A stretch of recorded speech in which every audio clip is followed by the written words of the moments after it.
What's up, everyone? I'm Nick, And I'm Em. and welcome into the Ominous Archives.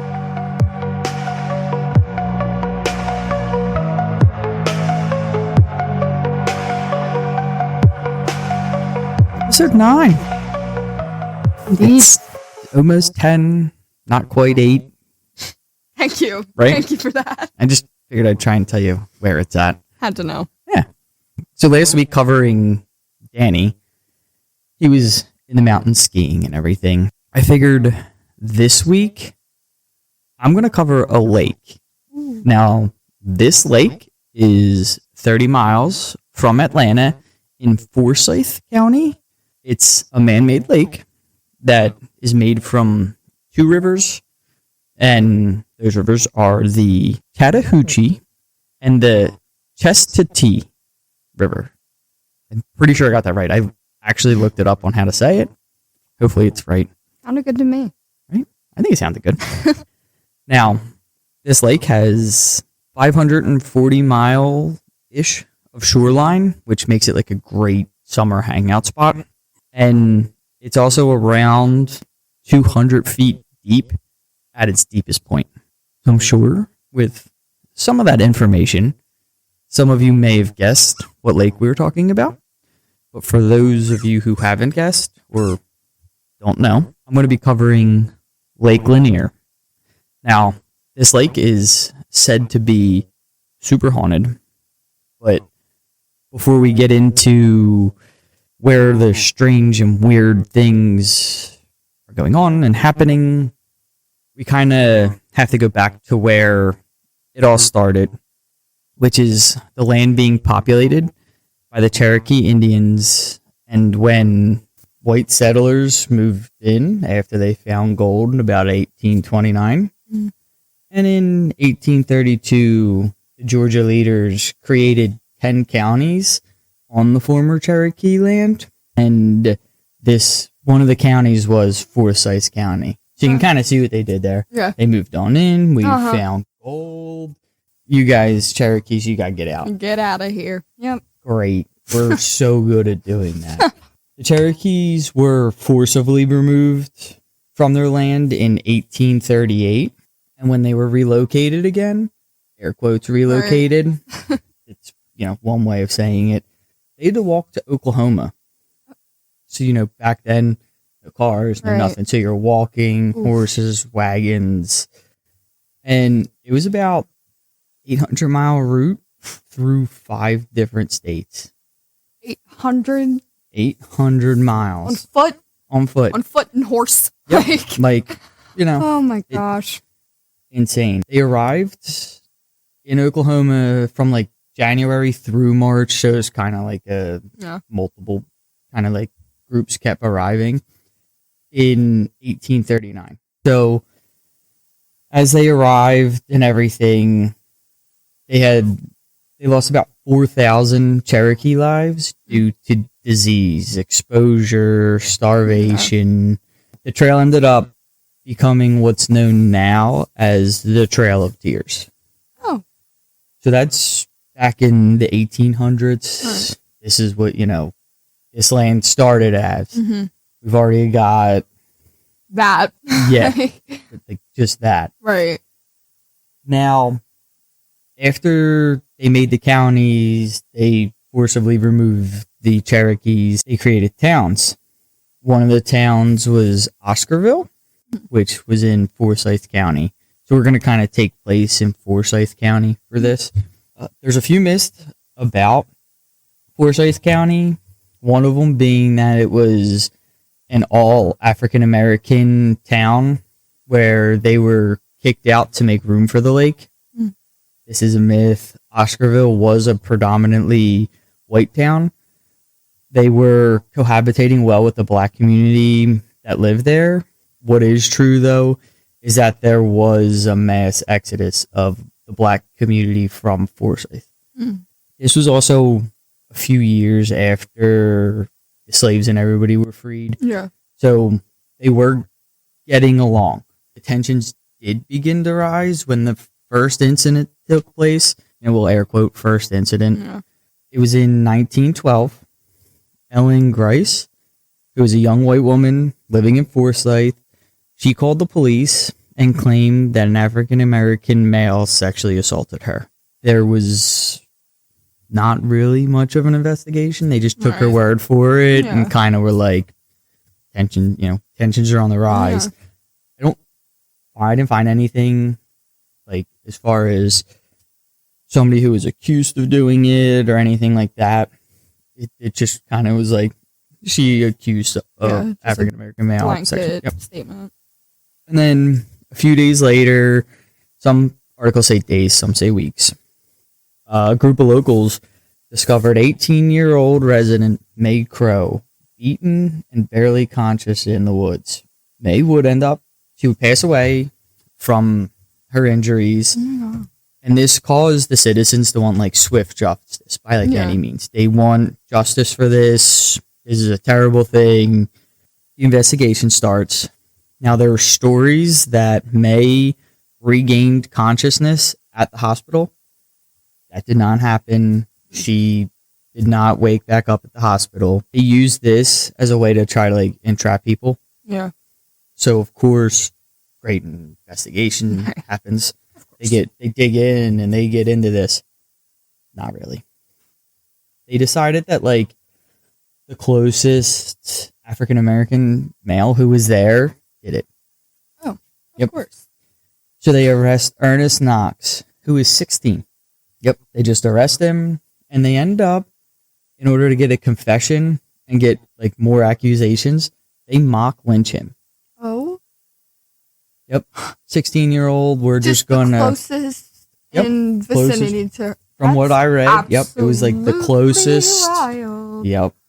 Crazy how they like to do things back then. Oh, yeah. Absolutely ridiculous. So he ends up, because of the mock lynching, confessing to it. Right. And accuses a few other men involved. While Knox and Rob Edwards, who was 24, were in jail for this, the sheriff decided he was just going to head home for the night and leave one guard on duty.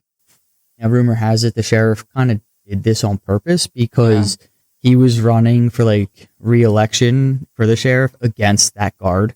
So he kind of was just like, oh, I'm just going to, I'm heading home. You deal with this. It. Because angry mobs were forming, they dispersed and stuff. But one ended up breaking in and dragged Edwards out of the jail. They beat him with crowbars. Then his body was dragged around the town by a wagon before they hoisted his corpse onto a telegraph pole while everyone was taking turns shooting his body. Oh. Yeah, let that settle in. That is... crazy. Right. Wow. After this, Ernest Knox and Oscar Daniels, who was 17 and was another one accused, were publicly hung. And at this point, it was illegal to publicly hang people. Yeah. So what they did is they did build a wall on a farmer's land to block it. But people burnt the wall down. So they just never put a wall back up. It's still illegal. Still can't do that. Very much illegal. Did it anyway. Oh my gosh. Now, children. As you guessed it was a great investigation. Oh yeah, I'm sure. Justice all around. Yeah. This didn't help the tensions though. So during the arrests, about 1,000 African American residents were pushed out of the neighboring counties to escape violence. And even while they were doing this though, they were pushed to the edge of the creek. And from what I got out of it, it wasn't kind of mobs with pitchforks and stuff. It was just people were, I want to say attacking, but that wouldn't. Hey, just kind of they were just we got to get out of here. We're done. Tensions are too bad. We pushed them to the river, and there's a bridge to cross the river, but they didn't allow them to cross the bridge. They made them swim across the river. And all this is kind of going on too as Ernest and Rob and Oscar, all their deaths are being all that's going on. Being displaced isn't fun. It's not right. Like, Yeah. you shouldn't just be doing that.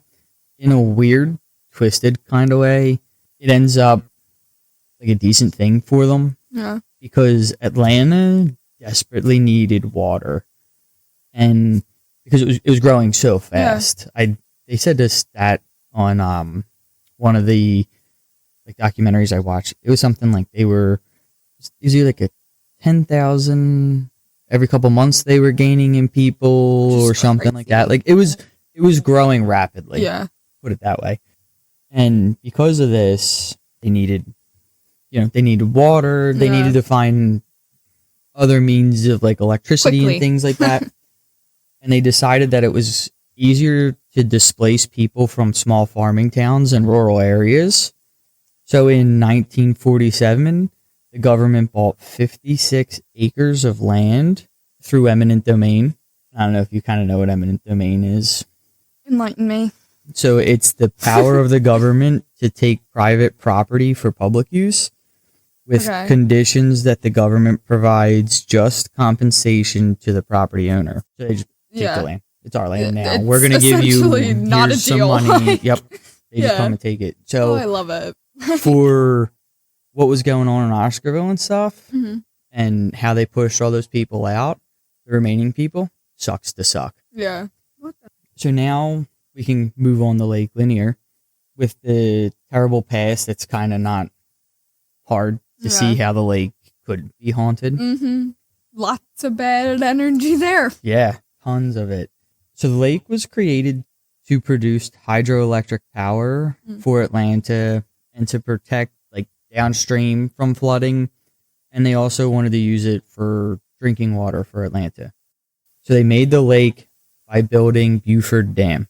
Still standing today. Yeah. Like Lake Lanier's still there. It's Huh. a popular vacation spot. The construction for the dam started in 1950, and they opened the dam in 1957, which is also when the lake was finished filling. Yeah, there's also a couple other like smaller dams around around it, so they could fully control the height of the lake and everything. But Buford was the one that kind of like stopped all That's flow crazy. coming down. How they work. Like man-made bodies of water are just crazy to me. Like, Now, what do you think they did with all those towns? Too expensive to remove everything from the town. So they just filled it with buildings, churches, homes. A local racetrack was down there, and cemeteries. Now, they say the cemeteries were all empty. They relocated people's loved ones, but it All could of go them? either way. Yeah, Like- they say that they emptied them. There was potentially 20 cemeteries, and they said that they all got empty. That Yep. is scary. Even Now- that, first of all, is weird, Mhm. like, and wild that Yeah. they did all that. So remember though, before the towns, there was the Cherokees that were Yeah. there. There's potential that Didn't. they flooded an Indian Yeah. burial ground. Oh my goodness. With the tragic past and the fact that there are cemeteries that may or may not have people in them, there's no possible way this lake's not haunted. Yeah. Like, no shot. Now, there are like divers and local spokespeople who say that they've never seen anything to show that like people are buried down there or not, which is probably a good thing. Like, it'd be really shitty for like you to be swimming in the lake and like a comes floating by. But we It's don't like know disrespectful what- to that yeah. person and whosever family that was. The hope is, I that could not even. they did do this. Yeah. I really, really hope that that's what happened. Yeah, what I'm hung For up everyone's on sake. is like the Cherokees burial ground. Yeah. That is, to me, possibly still there. Yeah. It has, so since that time and everything, it's now become a big summer hangout for many boaters, water sports, people to go swimming and kind of just hang out at. It's around 11 million visitors to the shore. My brain almost stopped working on million. With that being said, since 1957, there have been around 700 deaths in or around the lake. 700? since 1957. Now, you want to know where I'm never going? There. Like, what? Why not? And it's crazy because because just knowing the history. Because I'm sure there's so many people. Like, I know about the lake. Like, I've heard of it. Like, I know that did not know any of that history at all. And I'm sure half the people that go there have no idea, like, the actual they just are history going to hang like, out. oh, like, it's a cool hangout spot. Or they're like, oh, like, a bunch of weird, crazy stuff happens here. Like, that's so cool. Yep. Like, I am not messing with that. Yeah. And since 1994, it's been reported that about 200 people have died on or at the lake. Yeah.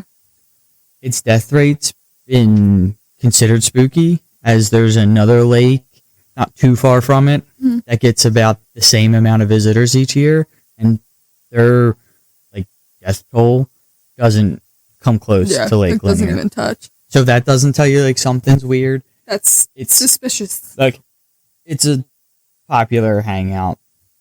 Drinking happens, accidents happen. It's a thing. It's a sad thing, but it's a thing. Yeah, it does happen. But they could also be related to the fact that the lake is haunted or cursed. Yeah. I will say that I can agree that, again, you know, some of it could just be accidents. Yeah. It happens. It happens everywhere. That's hence kind of why they're an accident. It's sad, but that stuff does happen. Some say that the drownings that have occurred are from the ghost of 27 victims who have died there, but they never were able to successfully recover their bodies. So there are people somewhere who are in the lake that they just never found them. I mean, it could be, think of what's going on underneath the water. They could be stuck in, there's full-size trees. Oh my gosh. So they could be in a tree. Like, I hate that. There's a word for that. Scary? Spooky? Yeah, no, but there's like an actual word for like things that are like huge and submerged in water that like just aren't supposed to be in water. It makes me very uneasy. And trees underwater, that's a big one. Yeah, but like full-size trees. Right. It actually, there was a drought. I don't know how many years ago. I probably should have wrote it down.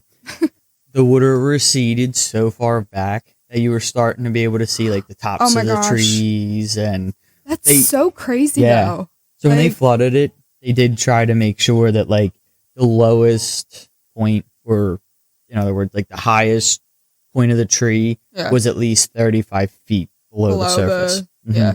So like boating and swimming, you shouldn't hit it. But when the drought happened, it was just tops of trees, tops of buildings. So there's, with these victims and everything, people say, you know, their ghosts are around. Yeah. There's stories of swimmers who they swim out and they get to the point just where you're treading water. So like if you finally get to a point where you're swimming, you can't touch bottom. And then all of a sudden it feels like something like hits your leg and then like grabs it and pulls you down. I hate it. I've seen a couple stories like this where that's what happens. They said all of a sudden they're sitting there treading water. Somebody was playing Marco Polo, and the next thing she knows, it felt like a hand grabbed her and pulled her under.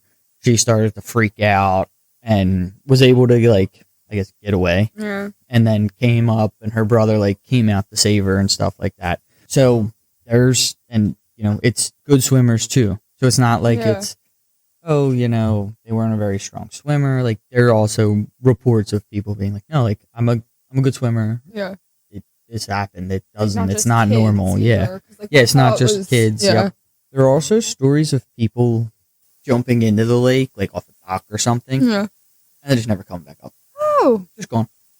Nice. I'll tell you what. That is not the way I'm going to go out. No, not at all. Water is so scary to me. Like, not knowing what's underneath is terrifying. And I've never seen pictures. I probably have, but my brain doesn't go back that far. Like, is the water like, it's lake water? Like, it's lake water. It's like, I mean, it is, I don't know if it's filtered before it gets into the lake or out of the lake, because they use it for drinking water. Yeah. So it's not. I don't know if it's still currently used, but it was filled to be used. But, like, for I imagine water. It's not clear. Like, you can't. Yeah, I wouldn't think it's From the pictures that I saw, it Terrifying. looks like it looks like a lake from the top. I wouldn't say it's green. I wouldn't say it's blue, but it's not like if you see a picture from the top, you're looking and you can see everything at the bottom. Yeah. Or if you're standing on the dock, you can't see everything down. Having like, we've creeks around us and everything, and when we were younger, we were always running and playing in them. There are points where we did like jump in, and you instantly like hit like, I guess like quicksand. Yeah. Like it's like so muddy and thick that like your feet would go in and get stuck. Now we were never that like too deep. Yeah. We were, shin height, knee height, and your foot gets stuck, and being one person trying to pull yourself out was hard. So I'm sure there's stuff like that happens, or maybe there are a couple things, the trees, the parts of buildings, like they've found, foundations of buildings and stuff down there. So the stuff's there that people could just be getting stuck on. Yeah. And it's just crazy thinking of like I'm trying to think there. like the concept of that. Like I'm really trying to picture like trees and like whole buildings just under a body of water. Just like, full trees. Yeah. Wild. I'm going to say they probably don't have leaves anymore, but unfortunately. Yeah. It's probably like just all the branches and everything branching out. And now wild. You might know this, you may not. For some listeners, you guys may have picked up on this right away or not. There was an R&B singer's stepson who was killed from the injuries he suffered when a jet ski collided with his inner tube there. Not ringing a bell. No. So it was Usher's stepson. Oh. I kind of... Gosh, I had no idea. When I was researching it and this came up, I was like, I kind of remember hearing something about it. And then once I started looking into it, I was like, oh, I do remember this. Yeah. It was all over like the news and everything at that point. This is one sad tragedy was there. His stepson's just floating on an inner tube and was hit by a jet ski. Motor safety. Yeah. And then there's like that's like a just freak knowing. accident. It's a freak accident. The person was charged with vehicular homicide, I think. Don't quote me or hold me to that. He was definitely charged with some kind of like manslaughter or something like that, because he was supposed to be in control of the vehicle. Yeah. Jet skis do kind of freak me out because jet skis are kind of scary. Yeah, you can kind of just rent them and go. Yeah, it's like a water motorcycle. Yeah. And I've been on boats. Yeah. Some people definitely aren't kind of respectful of like the different like, directions for boats and stuff, or they want to like launch off of the wake of boats and everything, which is fine. Yeah. But you also have to keep your head on a swivel if you're going to do stuff like that. Right. Like just be conscious, like kind of just be smart, pay attention, because then like stuff like this happens. They're all sad accidents. It's not somebody's going to set out there and be like, I'm going to go hit somebody with the jet ski. Like, if you are, you're twisted. You're kind of a twisted person. You have bigger problems. Like, so to get kind of back to the spooky side of things, one of the most famous ghost stories is the Lady of the Lake. The story goes that in 1958, two friends, Delia Mae Parker Young and Susie Roberts, they were at a dance, having a good time. Not sure if it was a club, a bar, or just a dance. That's all it said in the article I found. So they left the dance, and they realized that they had to stop for gas. So on the way home, they stop, they fill up, and that's the last time anybody ever seen the car. They fill up, continue on their way, never seen and it disappear. Hate that.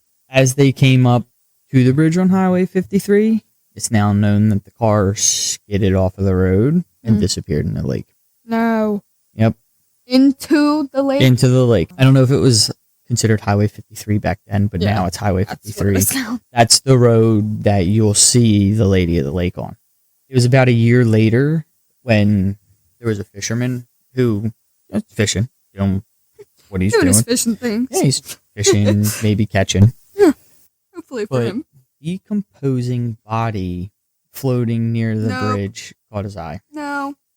You want to know what that wouldn't catch? My eye. It would catch the back of my body because I'd be running away. Like, yeah, I'm out. No. See ya. Like, sorry, I'll call the cops and report it, but I'm not. Yeah. So they weren't sure who the person was because she was, decomposed and everything. Like but one thing that was known is she had a blue dress on. Now we're gonna fast forward to 1990. About 3 decades later, under the bridge, they found a 1950 Ford sedan. It was under the bridge with the remains of Susie Roberts in it, which meant the body they found in 1959 was Delia May. It said that people have, they see Delia, talk about a brain fart. So people see Delia wandering the bridge of Highway 53 in her blue dress that she borrowed from Susie that night. And there's reports that if you get too close, she'll actually grab you and drag you to the bottom where you'll stay forever. Oh. I only seen that in one report. Thanks, Delia. A lot of the other stuff I seen was they just see her walking.